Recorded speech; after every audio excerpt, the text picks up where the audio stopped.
Hello! তো সেদিন ছিল অস্মিতার মেয়ের অন্নপ্রাশন। আর এই হলো ঝুমা, অস্মিতার বান্ধবী। আর অনুষ্ঠানটা ছিল কস্তুরীতে। এটা যাদবপুরের কস্তুরী ব্রাঞ্চ। আর ওর মেয়ের নাম হলো আরশিয়া। তো ভিতরটা এত সুন্দর করে ডেকোরেট করা ছিল আর পরিবেশটাও ভীষণ সুন্দর। ছোটখাটো অনুষ্ঠানের জন্য ভীষণ সুন্দর। এই হলো আদিত্যদা, অস্মিতার হাসব্যান্ড, অস্মিতা। আর পিছনে ছিল হচ্ছে কাকু আর কাকিমা। আর এই যে পিছনে অস্মিতা আর ওর মেয়ের একসাথে ছবিটা, এটাও ভীষণ সুন্দর। আর এই হলো আরশিয়া, মানে ওরই অন্নপ্রাশনটা ছিল। আর এবার চলে আসি খাওয়া দাওয়ার পর্বে। তো রেস্টুরেন্টটা ভীষণই সুন্দর করে সাজানো। আর খাওয়া দাওয়ার মধ্যে প্রথমেই ছিল হচ্ছে স্যালাড, আর তারপর ছিল ফিশ ফ্রাই, আর তারপর ছিল ভাত, মুগ ডাল, আলু ভাজা।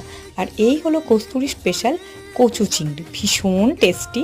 আর তারপরে ছিল ভেটকি মাছের পাতুরি। আর ছিল মটন, বাট আমি তো মটন খাই না, তো আমার জন্য ছিল চিকেন। আর ছিল চাটনি, পাঁপড়, রসগোল্লা, সন্দেশ আর পান। বেশ মজা করেছি। দেখা হচ্ছে নেক্সট কোনো মিনি ব্লগে। বাই।